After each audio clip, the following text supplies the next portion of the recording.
I had a Far Side comic book, maybe 50 pages long. It was one of my favourite books, and as I've always been an avid reader and a very thorough one, I had read the entirety of this book. No joke, maybe close to 100 times. I knew every page by heart, or at least I thought I did. One evening I was flipping through it to find a certain comic I wanted to read to a friend on the phone.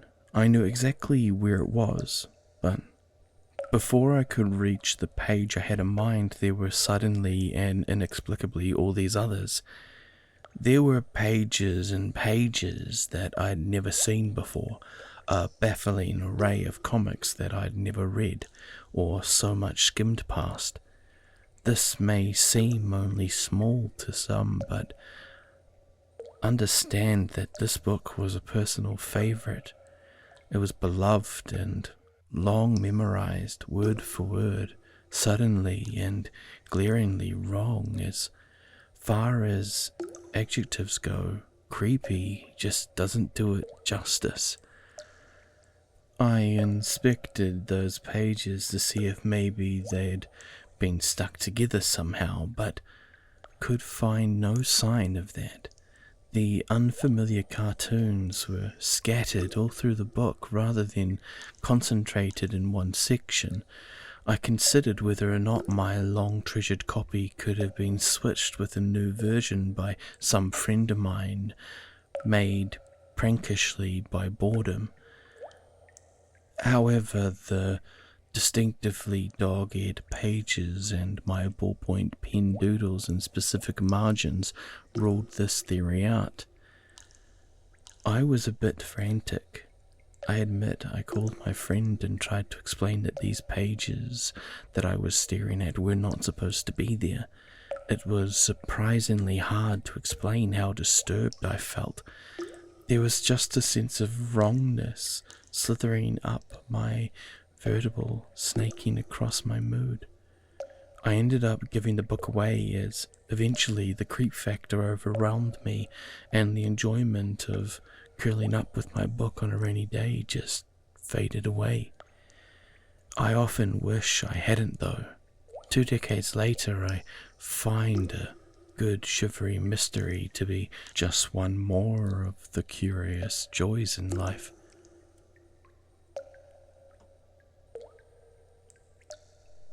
This is a story that I've always wanted to share, and have finally found a sub where maybe it will be taken seriously. Sorry for the length, but I'm including all the context and detail. This occurred in 2020, with COVID in full pledge.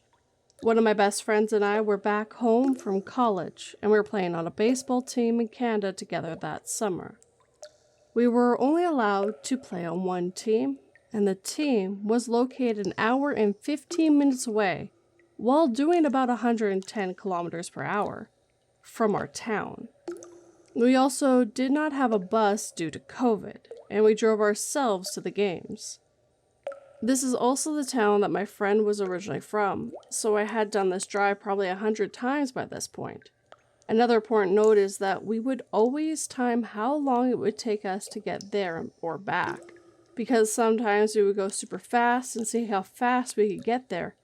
Yeah, we were stupid kids, but we held the record with 37 minutes. You turn off the Trans-Canada Highway about 5 minutes after leaving our town, and onto this narrow rural road. It's single lane and nothing but farm/ranch land for the entire drive. The closest thing to civilization is the odd farmhouse you see way beyond a field. Also, about halfway through the drive, there is a coulee which you must go down and up.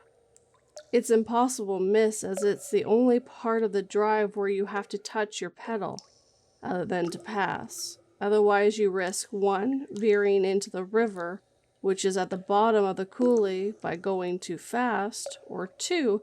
By blowing out your engine due to the insanely steep hill. Another important note is that there's only one way to get between those two towns, and that is this single lane highway. We got around the bend, but to our surprise, we did not see the coulee. But we were coming up to the main highway already. I looked down to see that we were only doing 110 to 115 kilometers per hour. That's when my friend and I checked the clock, which is when we realized the glitch in the Matrix. It was only 5:40. We thought there had to be some explanation, so I went to my friend's house where we arrived at 5:45. We thought maybe we just forgot the time, but another detail doesn't add up. My parents aren't home. We immediately call his parents and ask where they are because they left 30 minutes before us, but they replied saying they were only about halfway home. We interrogated them more. Did you guys stop? No. Did we pass you? No. In fact, we actually did not pass anyone the entire time. My foot never touched the pedals. We didn't go through the coulee, past people who left way before us, did a 150-kilometer drive in 20 minutes. And we have no clue how, unless all four happened to have a massive lap of memory at the same time.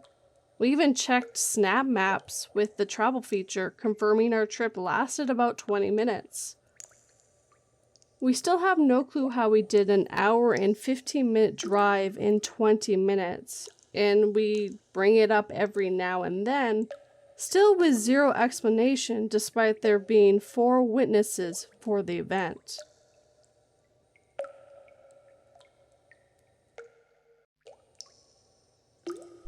So, this happened to me today, in the morning. It freaked the daylight out of me. So, a brief backstory before we move on to the actual event. Well, I've been preparing for competitive exams, and as such I have to write my weekly test every Sunday morning.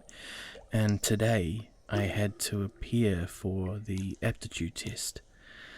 Now, just a few weeks ago, an old friend of mine told me that he is also planning to give a shot to these exams and, as such, needed some guidance from me. Since I am the one whom is more experienced. So, back then I gave a brief summary of the exam pattern and the book list and other such stuff to him personally. More importantly, I also advised him to enroll for the test. We didn't have any conversations after that. Now, today while I was writing my exam, halfway through it I saw my friend sitting diagonally opposite of me and giving the test. I was surprised in a happy way and brought a smile to my face. I looked at him again, and this happened numerous times as I was writing my exam. Same hairstyle that I have seen him wearing, the same jacket as earlier as well. There wasn't an iota of doubt in my mind that this was my buddy. Ever since I saw him, I couldn't wait for the exam to be over so that I could go and meet him. As such, I was looking for him every now and again throughout the exam. Now, the bell in the hall rang, signalling the end of the exam. Naturally, I looked at my friend, who was one of the first persons in the room to rise from his seat, and he was just sitting 2 rows ahead of me near the door. So he stood up, handed his sheet over to the invigilator and left the room. Just a few seconds later, I handed my sheet over to the invigilator as well, and then chased after my friend, walking out the same doorway he left from. But then the invigilator called me back, just to cross-check if one of the sheets that had fallen down belonged to me. I declined, but this interruption hardly lasted a few seconds. So I continued walking again in towards the main exit, which led outside to the main complex onto a road. I turned my head left and then turned right, but my friend had vanished into thin air.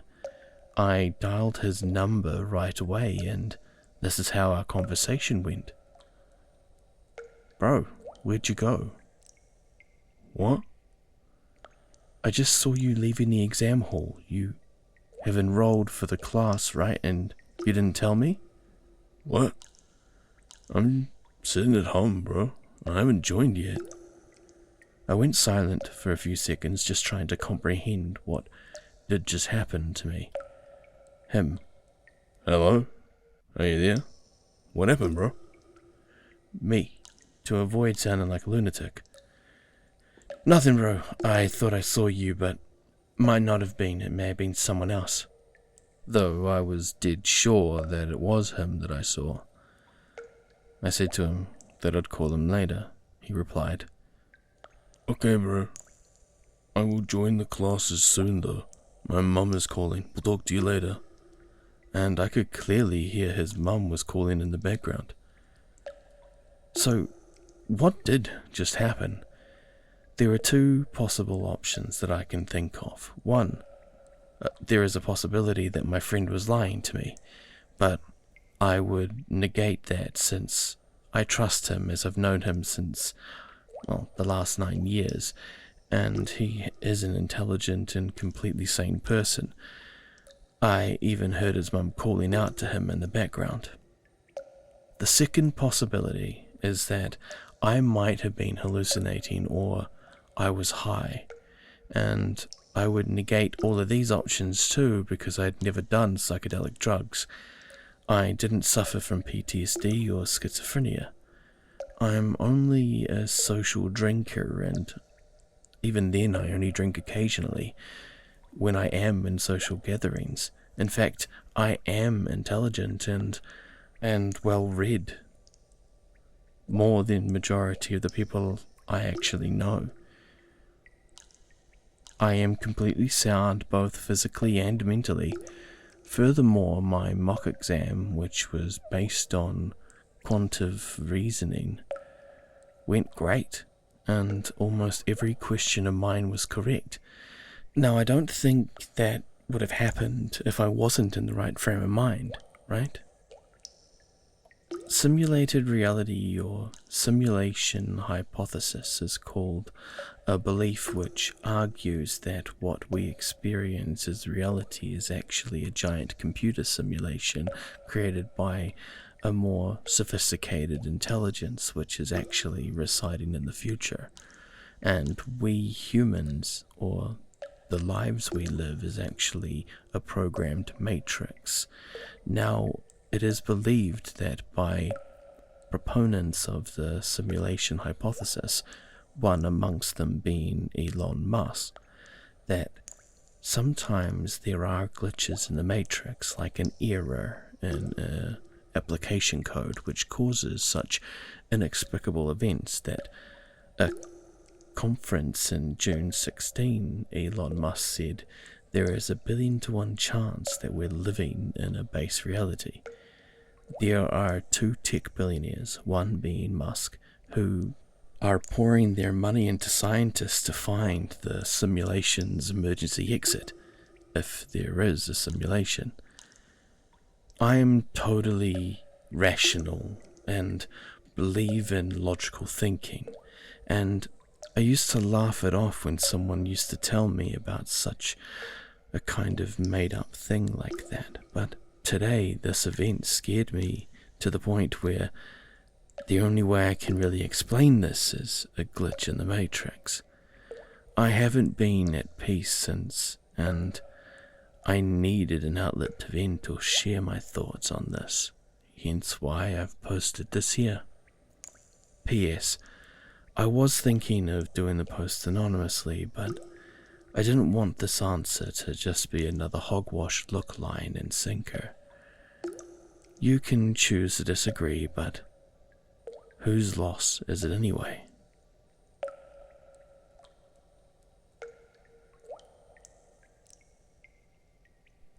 This happened around 6 or 7 years ago, and I'm going to be posting this anonymously because there's no telling whether or not the man in question still poses a threat to me. It was a normal school day. I was around 9 or 10 years old at the time.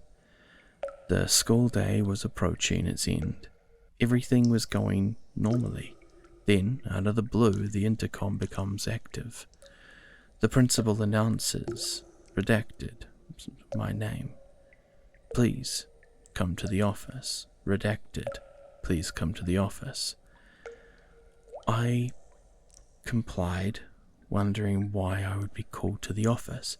I walked into the school office and said to the principal, I'm redacted. You called? The principal pointed at some man that I had never seen before and said, Your grandfather is here to pick you up from school. To which I replied, That's not my grandfather. What? That can't be my grandfather. He lives in Russia, I thought to myself. The principal asked, That's not your grandfather, to which I once again replied, No, it isn't, and I was sent back to class, and the day ended otherwise normally. I recounted the story to my father, who insisted to me that we immediately go to the police station and file a case report. He ended up going to the police station, but was unable to file a case for reasons unknown to me. I didn't go to the police station because I was, and still am, horrible at remembering and describing faces, so I would have been of no use. To this day, I have no clue how the would-be abductor knew my name, what happened to him, and why I was specifically chosen as a target. Also, after going back to the principal, have no way to prove that he ever existed, as the principal doesn't remember it ever happening.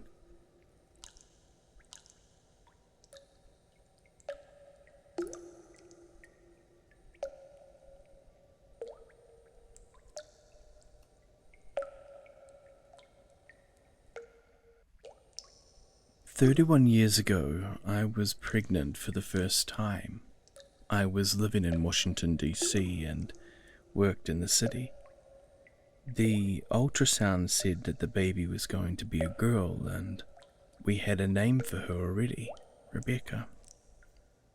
Her due date was Christmas Day, and I had brought a tiny red velvet dress with little lace booties and a ribbon to stick to her head, as I assumed that as both her father and I were blonde, that she would be born bald like I had been, and I wanted her to look sweet for her first picture. It was the first or second week in December, so I was huge, but I was still working. I got up that morning, showered, dressed, ate something, had tea, and read the newspaper. Then I was getting ready and had to get up to go to work. Before putting my coat on, I always checked myself in the full-length mirror in the bathroom to make sure my belly button wasn't showing through my knit dress. For those of you who don't know, any belly buttons turn into outies when you're 9 months pregnant, and I didn't want to have that poking through my dress. If my belly button showed, I would have to put a bandage on it to smooth it out. I looked in the mirror and saw 2 heads. One was mine, exactly as I'd expect it to be, and the other was about shoulder high, belonging to a baby. In the mirror, the crook of my right arm, there was a baby. I blinked, thinking it was a flash of something, a trick of light, and expected it to vanish, but it didn't. The mirror showed the baby in my arm clearly and in detail. It was a baby boy who had just learned to sit and hold his head. He was a little wobbly, but he was managing, and his back was very straight and wasn't a shrimp floppy newborn, but an older baby, 5 or 6 months old. He had a dark rosy pink round face and wispy dark hair and big dark blue eyes. He was wearing a pale blue short overall with a white shirt and a tiny knitted blue-white sweater. He was adorable, but I wasn't holding a baby. I looked in the mirror and I was definitely still pregnant. I saw the bathroom window reflecting in the mirror behind me and the striped green and white wallpaper. I looked down in the mirror and tapped my feet. My feet tapped in the mirror just as expected, and the skirt of my dress swayed. I looked back up, expecting the baby in my mirror arms to be gone, but he was still there, watching me calmly with his dark blue eyes. Wait, was I dreaming? Had I had the baby already and gotten confused in time and had just taken a while to lose some of my baby weight? These thoughts kept running through my mind. I kept a close eye on the baby in the mirror and I flapped my arms against my thighs. I expected the baby to disappear, but he didn't. I did, however, feel and hear the palm of my hand slapping against my thighs in the mirror. I could see my left arm flapping, but my right was still curved around and holding the baby, who now had his hand lightly on my shoulder to balance himself with all the moving that I was doing. I then just flapped my right arm.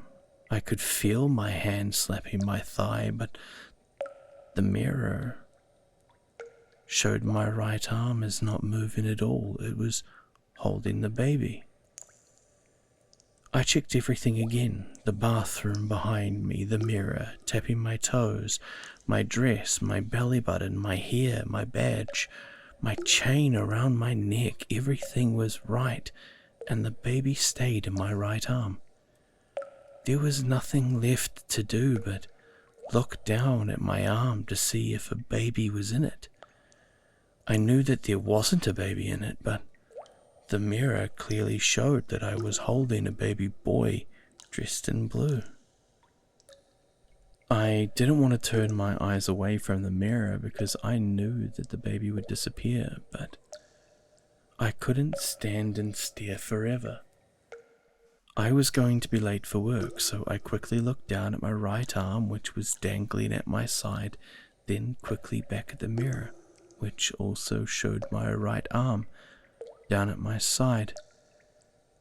The baby was gone, but I knew my baby wasn't bald, little fair-skinned Rebecca.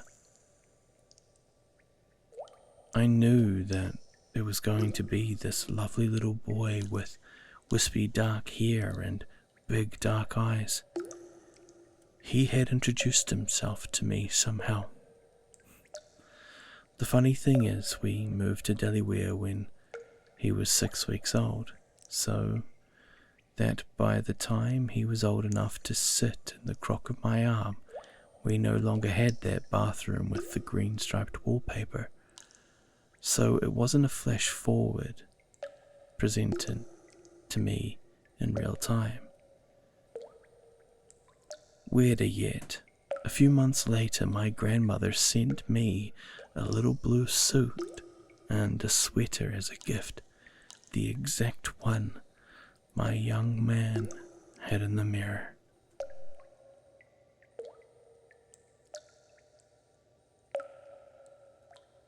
One evening about 17 years ago, I was at home with my then boyfriend. He watched TV whilst I went upstairs to bed. I climbed into bed and lay down in the same position that I always lay on, my stomach, the left side of my face on the pillow. As I closed my eyes, I could hear my boyfriend laughing downstairs. He always had a loud laugh. After a couple of minutes laying in bed, I heard footsteps in the stairs. Oh, he's coming upstairs to bed, I thought to myself. I didn't move. just lay there completely still whilst listening. Then I heard the door open, and even with my eyes closed, I could tell he entered the room. I felt the movement on the bed, how the weight of him pulled my body towards the middle of the bed. I knew he had laid down next to me, even though I still hadn't opened my eyes. It was strange that he didn't talk or say anything, even stranger that he didn't move or touch me at all. So I rolled around and opened my eyes, but he was not in bed. I sat up and looked around the room. He was not in the room. I asked myself, how could it even be? I had just heard him come in and clearly felt him climb into bed. Confused and extremely scared, I went downstairs to look for him. There he was, still watching TV. I asked him if he had just come upstairs. He told me no, that he was there the whole time. I told him what had happened, and we checked the whole house in case someone was there hiding. We checked the doors and windows, all of them were locked. I have never forgotten that night. I was not able to sleep, and it was only seconds from when I felt him in the bed to turn around to discover that he wasn't even there. Whenever I tell people this story, they answer with silence and they change subject, as if they didn't even hear my story. Has this ever happened to anyone else? Is there an explanation? I used to think it might have been a ghost, but the search for answers led me to believe it was a glitch in the Matrix.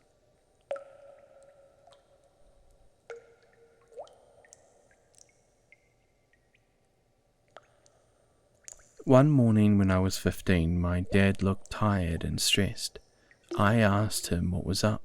He said that he had an awfully realistic dream of me killing myself. He said that in the dream he came into my room to find me hanging from the neck in my closet. It bothered him so badly that he actually came to check on me while I was asleep.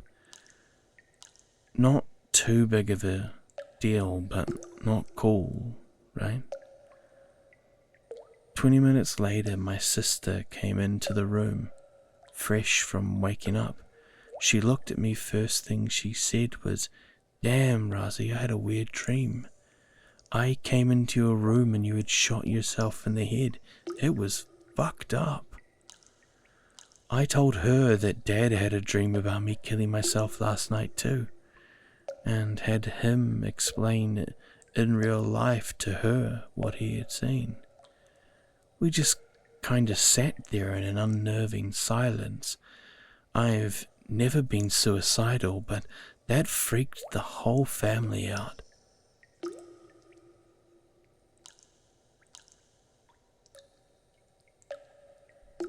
One night I had a dream about being in the car with my sister at the church we went to. For some reason she started going out of control, so I jumped to the wheel and tried to keep us from dying. Later I told my sister about the same dream, and she told me she had the exact same nightmare, but instead she was the one that grabbed the wheel and not me.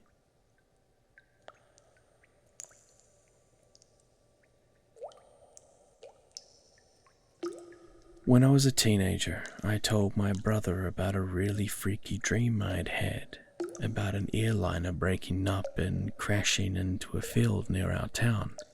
He looked at me astonished and asked, was it flying over the college? After a few more questions, we worked out we had pretty much had the same dream on the same night about a commercial airline flying over a specific college in a specific direction, exploding into flames and then falling into the exact same field. It was very strange. And no planes have ever done anything like that, at least not yet.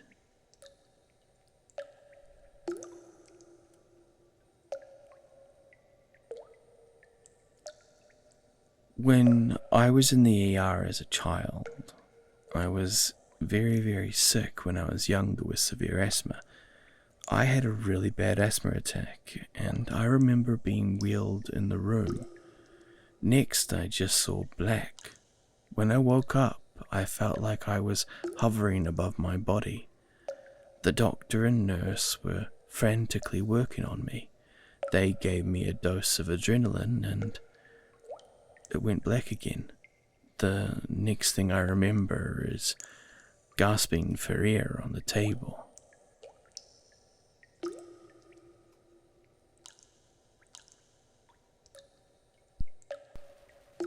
Kia ora kahoa. Grim here. Thank you very much for coming along with us today. I also want to give a big thank you to 242 for joining in and providing their amazing talent. I do apologize about dropping my releases down to 1 a week, but I haven't actually had very much interaction on the channel lately, so I've decided to go do some brainstorming and try to come up with things that may give me a niche in the saturated world that is horror. I don't really want to get fully into things like sleep videos, etc., as I do quite enjoy the ability to read a good no sleep story with the sound effects and the eerie music. So I'll take some time, and eventually my uploads will go back to 3 a week. Well, I hope you've enjoyed today's video. If you have, please like and subscribe. Let me know in the comments if you would like to see something different, or what you think would make these new videos more eye-catching or unique. I'm happy to all forms of criticism, as long as they are constructive. The last thing I want is you guys just telling me I suck. The video of the drawing is one that I myself drew for this video in particular. I hope you like it. Well, as always, I've enjoyed my time with all of you, and I hope you've enjoyed your time with me. As always, again, I've got to stop saying that. Be safe wherever you are. Have a good night or day, and, well, this is Grim, and I'm signing off.